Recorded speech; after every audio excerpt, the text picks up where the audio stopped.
Just in terms of the costs of everything, and just speaking to you as local government minister, obviously the government is negotiating with Hawke's Bay and other councils to see who pays for the Category 3 property buyout scheme. I've heard that the councils wanted also to sort of evolve into a broader conversation about costs.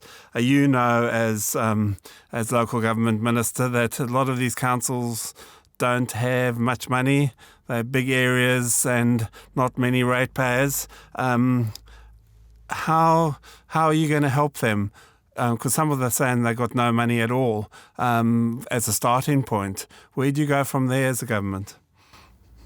Well, this is not a new issue, and it's one that we have been working with the sector for some time. You'll note that there has recently been a report released as part of the review into the future of local government. This is a review that the sector themselves asked for, and we were happy to do that. It's also alongside other reforms that are underway, the water reforms, for example, and the crux of that is that we recognise that councils by themselves can't afford the level of investment that will be required into our water services over the next 30, 50 years, and as such we needed to find a better way in which to do it, because ultimately ratepayers couldn't afford it otherwise, and also the resource management reforms, both of which, in principle, the sector support. Obviously, that always comes down to the detail. But the point of that is that we've been working with the local government sector the entire time that we've been in government to try and address the structural challenges that they face.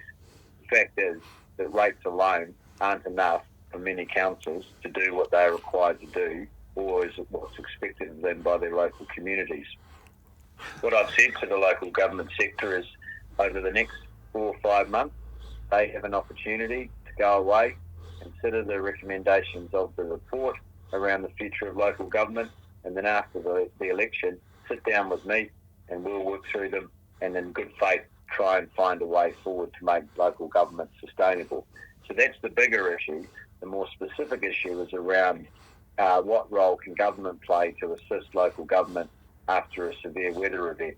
The fact of the matter is that it remains, and always has been, local government's responsibility around planning, around zoning and categorisation of land.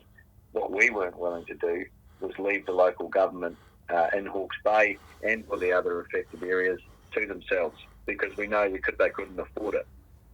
We said we would come in and assist with the cost, conscious that what we do in Hawke's Bay and other areas this time round is likely to set a precedent for how we go about it for future events.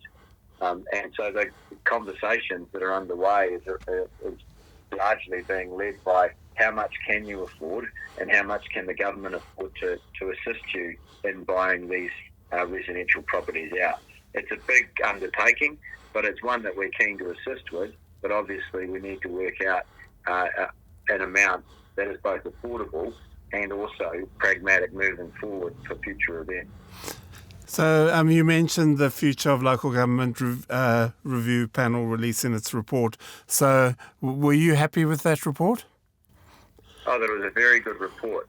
It doesn't. That's not a commentary on this specific recommendations, because I'm wanting to wait and hear what the local government sector has to say on that. I promised that that's the approach I would take, and I'm going to stick to that. But as a report itself, I thought it was very good. It recognised the challenges that are facing the sector, and it came up with some recommendations as to how we might be able to address that.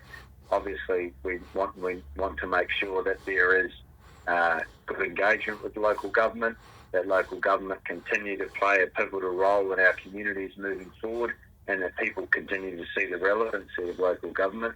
We want to make sure that the funding streams are sustainable. We also want to make sure that the legislative structure that local government works within is set right. We're committed to that, but what I didn't want to do was what has happened in the past. The government looks at the recommendations and says, we like this, we don't like this. We decide what we want to do, and then go to the sector and say, what do you think? I wanted to flip it around. The local government sector has an opportunity now. There's 67 local councils in this country. It's going to be a difficult task to get agreement across the board, but if they can, through negotiation and conversation, have a consensus view on particular things, then obviously that's a great starting point to have a conversation about what changes need to happen.